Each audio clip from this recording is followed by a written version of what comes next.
En este vídeo vamos a ver un ejemplo de un ciclo Rankine aplicado a una central eléctrica.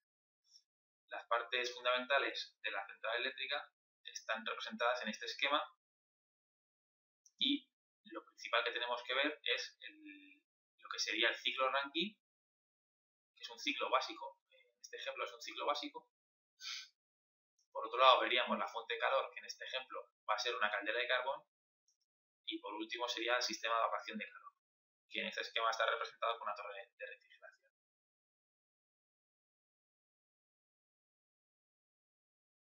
Bueno, aquí tenemos lo que serían los datos para resolver el ejercicio. Nos dicen que es una central eléctrica basada en un ciclo Rankine básico, en el que el vapor entra a la turbina a 10 megapascales y 520 grados centígrados y sale a una presión de 10 kilopascales. Teniendo en cuenta los siguientes datos, calcule el rendimiento térmico del ciclo. Los datos son que tenemos líquido saturado a la entrada de la bomba, el rendimiento isoentrópico de la bomba es del 80% y el rendimiento isoentrópico de la turbina es del 85%. Bueno, una vez visto los datos del problema, vamos a ver en qué consiste un ciclo de Rankine básico. Aquí tenemos un esquema que lo representa y vemos las partes fundamentales. Por un lado tendríamos una bomba de líquido, una caldera en la que se genera vapor, una turbina en la que se expansiona el vapor y se extrae de él la energía necesaria. Por otro lado tendríamos un condensador en el que condensamos el vapor hasta convertirlo en líquido para volver a introducirlo en la bomba. Eso quiere decir que el sentido del flujo es el siguiente. Primero pasa por la bomba, después por la caldera, luego por la turbina y finalmente por el condensador hasta que se cierre el ciclo. La numeración que seguiremos en este ejercicio será el número 1 a la entrada de la bomba, el 2 a la salida, el 3 a la entrada de la turbina y el 4 a la salida de la turbina. Por otro lado tenemos que la potencia comunicada al fluido a través de la bomba, que vamos a llamar UDL sub B, más la potencia térmica aportada al fluido a través de la caldera, es igual a la potencia extraída del fluido a través de la turbina más la potencia térmica extraída del fluido a través del condensador. Esto se resume, como vemos aquí, en esta fórmula.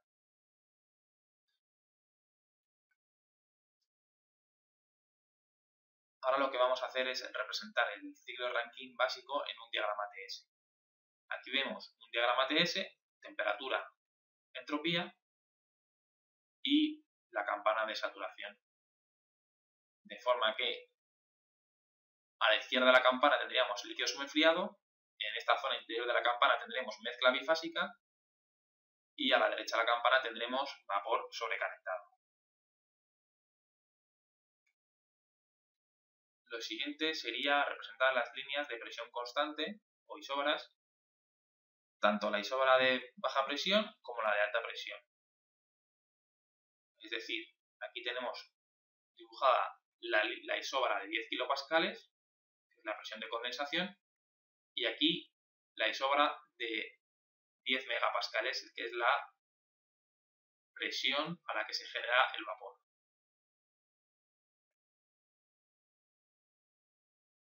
Luego representaríamos en el diagrama TS pues los puntos 1, 2, 3 y 4 que vemos en este esquema del ciclo, pues lo vamos a representar en el diagrama TS. Aquí vemos del punto 1 al punto 2 sería la fase de bombeo, del punto 2 al punto 3 sería la fase de la caldera o generación de vapor, del 3 al 4 la expansión en la turbina y del 4 al 1 la condensación. Vemos que hay un punto 2S y un 4S que indican el proceso ideal o isentrópico, ¿vale? En los que no se genera entropía. Bueno, ya hemos visto cómo se representa un ciclo Rankine en un diagrama TS. Vamos a ir ahora calculando cada uno de los elementos. Vamos a empezar por la bomba. Vemos que la bomba va desde el 1 hasta el 2. En el diagrama TS igualmente desde el 1 hasta el 2. Y para calcular la bomba, pues suponiendo que no hay transferencia de calor a través de la bomba, que podemos despreciar la variación de energía cinética y la variación de energía potencial, al final el balance de energía en la bomba nos queda que el trabajo de la bomba es igual al gasto másico que circula por ella por el salto de entalpía a través de la bomba. Lo siguiente sería calcular el valor de las entalpías H2 y H1. Vamos a empezar por la entrada de la bomba, que es el punto 1, y de este punto que conocemos, pues conocemos que tiene una presión de 10 kilopascales, que es la presión de condensación, ¿vale? O la presión de salida de la turbina. También conocemos que el punto 1 está en condiciones de líquido saturado, según el enunciado del problema. Eso quiere decir que el título es igual a 0. Eso quiere decir que estamos justo sobre esta línea de líquido saturado. Muy bien, pues con estos dos datos iríamos a una tabla en la que se recojan los datos de agua saturada. Esta tabla puede estar en cualquier libro de termodinámica. Entonces, de estas tablas hemos sacado que la temperatura de condensación es igual que la temperatura de saturación a 10 kilopascales, son 45,81 grados centígrados. Sabemos también que el volumen específico tiene este valor, ¿vale? Este es la inversa de la densidad. La entalpía en este punto vale 191,83 y la entropía en este punto vale 0,6493. ¿Vale? Esto en la tabla suele venir representado con SF. Bueno, ya tenemos caracterizado el punto 1. Ahora vamos a pasar al punto 2 para calcular la entalpía a la salida de la bomba. Para eso vamos a acercarnos un poco en el diagrama TS para ver claramente que el 2 tiene más entropía que el punto 1. Para calcular el punto 2, ¿qué nos hace falta? Pues por un lado nos hace falta saber la presión en 2, la presión a la salida de la bomba, que es igual a la presión en la caldera, es igual a la presión en la entrada de la turbina, igual a 10 megapascales. Entonces, para calcular la entalpía en 2, vamos a hacer uso del concepto de rendimiento isoentrópico de la bomba. El rendimiento isoentrópico de la bomba es igual a la relación entre la potencia consumida por la bomba en condiciones isoentrópicas o ideales y la potencia consumida por la bomba en condiciones reales. Esto en función de las entalpías lo tenemos aquí representado, y si consideramos que es un líquido incompresible, pues nos damos cuenta que el salto de entalpías en condiciones ideales es igual a el volumen específico por el salto de presión. Entonces, de aquí podemos despejar el rendimiento isentrópico de la bomba como esta relación. Muy bien, pues aquí tenemos la relación anterior, de la cual vamos a despejar la entalpía en 2. Despejamos la entalpía en 2 y aquí todo esto ya son parámetros conocidos. Podemos sustituir los valores y nos queda que la entalpía en 2 vale 204,45 kilojulios por kilogramo. Aquí tenemos un resumen de lo que es la bomba. La potencia consumida por la bomba es igual al gasto másico multiplicado por el salto de entalpías, H2 menos H1. Lo siguiente que vamos a ver va a ser la caldera. La caldera va desde el punto 2 hasta el punto 3. Aquí lo vemos en el diagrama TS, del 2 hasta el 3. Eso quiere decir que calentamos fluido desde líquido subenfriado hasta líquido saturado, calentamos fluido hasta que se evapora y luego sobrecalentamos ese vapor hasta el punto 3, hasta la zona de vapor sobrecalentado. Muy bien, pues para eso vamos a hacer un balance de energía igual que antes. Nos damos cuenta que la potencia térmica aportada en la caldera es igual al gasto másico de fluido multiplicado por el salto de entalpías entre la salida menos la entrada, H3 menos H2. Muy bien, pues entonces lo que vamos a hacer es ir calculando el punto 2, que ya lo conocemos de antes, son las condiciones de salida de la bomba. El punto 3, para calcular la entalpía en 3, pues tenemos en cuenta los datos de partida del enunciado. Nos dicen que la presión en 3 es igual a la presión en la caldera o a la presión de entrada a la turbina, que es igual a 10 megapascales, y también conocemos su temperatura, 520 grados centígrados. Bueno, pues con estos datos iríamos a una tabla en la que se recojan los datos de agua sobrecalentada, porque estamos en la zona de vapor sobrecalentado. Pues en esta tabla nos indican que la entalpía vale 3.425,1 kilojulios por kilogramo y la entropía vale 6,6222 kilojulios por kilogramo Kelvin. Muy bien, pues ya tenemos el resumen de la potencia aportada en la caldera. Es igual al gasto másico de vapor multiplicado por el salto de entalpías que sufre ese vapor. La entalpía en 3 menos la entalpía en 2. Bueno, ya tendríamos calculada la caldera, lo siguiente sería calcular la turbina. La turbina, como vemos aquí, va desde el punto 3 hasta el punto 4 y en el diagrama TS igualmente desde el 3 hasta el 4. Muy bien, pues haciendo un balance de energía en un volumen de control que abarque a la turbina, nos damos cuenta que al final se reduce a que el trabajo extraído del fluido en la turbina es igual al gasto másico del fluido multiplicado por su variación de entalpía, H3 menos H4. Muy bien, el punto 3 ya lo conocemos de antes, porque es igual a la salida de la caldera y lo que nos interesa ahora mismo es su entalpía y también nos interesa también su entropía. Lo siguiente sería calcular el punto 4 y en particular su entalpía, H4. Para calcular H4 utilizamos el rendimiento isoentrópico de la turbina.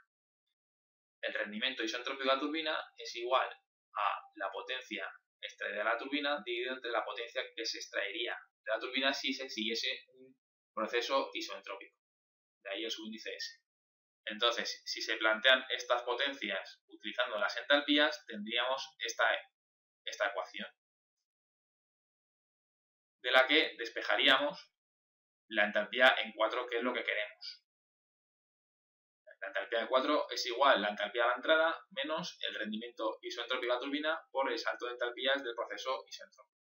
H4 es esta. Muy bien, ¿qué pasa? Que no conocemos la entalpía en el punto 4S. Para eso vamos a calcular el punto 4S y sabemos que necesitaríamos la presión de este punto, que es igual a 10 kilopascales, y la entropía. Si hemos dicho que sigue un proceso isentrópico, la entropía en 4S es igual a la entropía en 3. Aquí lo tenemos. Muy bien, pues con estos datos vamos a una tabla de agua saturada y obtenemos los siguientes parámetros. Obtendríamos los datos de entropía y entalpía en este punto y en este, que son las condiciones de líquido saturado y vapor saturado a 10 kilopascales. El subíndice F indica líquido saturado y el subíndice G indica vapor saturado. Muy bien, pues con estos datos, en particular con la entropía, lo que vamos a hacer es obtener el título del punto 4S. Para ello, aplicamos la siguiente ecuación y despejamos el título o calidad del punto 4S, obteniendo un 82,8%. Muy bien, si utilizamos este título para calcular la entalpía en el 4S, pues sería aplicando esta ecuación. La entalpía en 4S es igual a la entalpía de líquido saturado más el título multiplicado por la diferencia entre la entalpía de vapor saturado y la entalpía de líquido saturado. Bueno, pues esto, sustituyendo los valores, nos da 2.193,83 kilojulios por kilogramo. La entalpía aquí vale 2.193,83. Muy bien, ya tenemos la entalpía en el punto 4S y ya podemos volver al punto 4.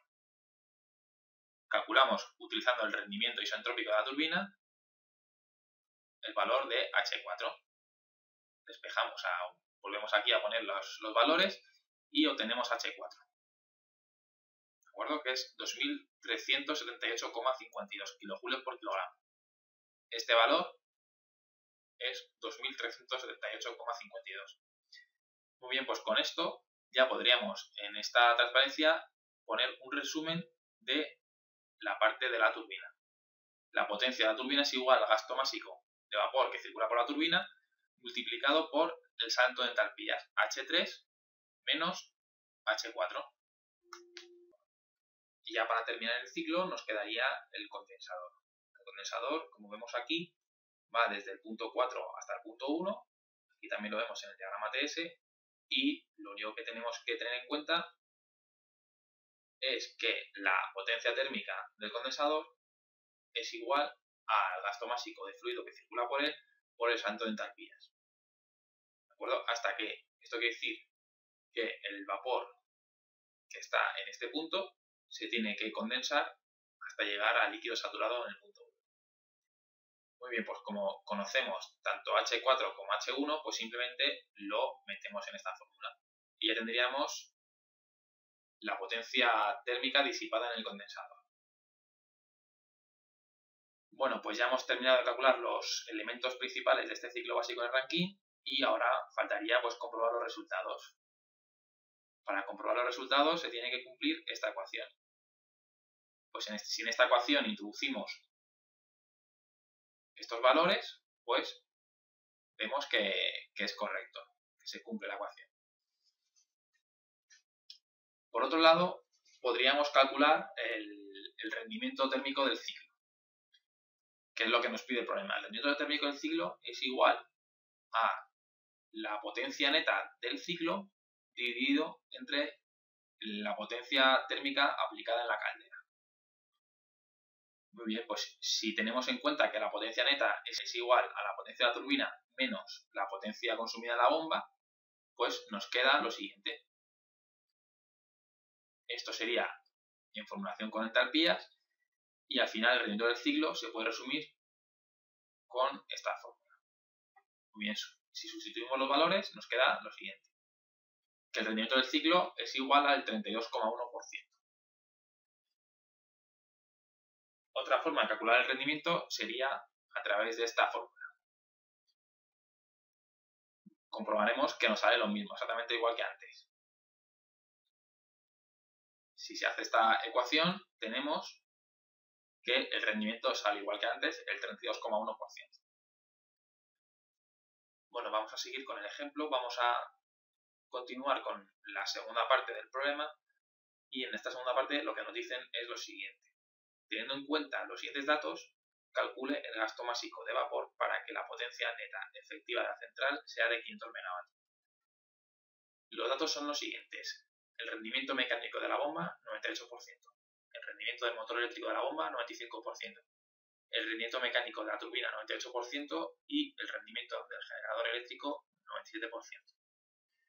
Entonces, estos datos están recopilados en este lado de la diapositiva. Y lo primero que tenemos que hacer es calcular la potencia neta del ciclo. Para ello, previamente vamos a calcular la potencia de la turbina efectiva, que es igual a la potencia de la turbina que habíamos calculado en el apartado anterior, multiplicado por los distintos rendimientos que la afectan. Rendimiento del generador eléctrico y rendimiento del mecánico de la turbina. Muy bien, pues esto lo tenemos aquí planteado. Lo siguiente que tenemos que hacer es calcular la potencia consumida por la bomba, la potencia efectiva. Esto es igual a la potencia que consume la bomba desde el punto de vista del ciclo Rankine, pero eso, claro, penalizado con distintos rendimientos del mecánico de la bomba y el rendimiento del motor eléctrico.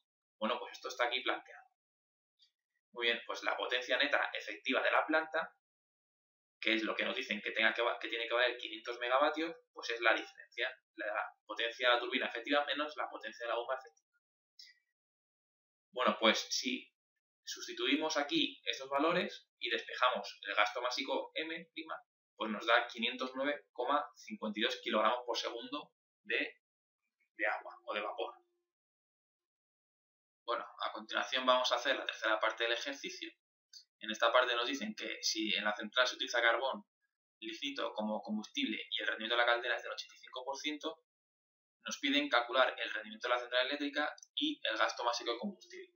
Como dato nos dan que el poder calorífico inferior del lignito es 8,5 megajulios por kilogramo.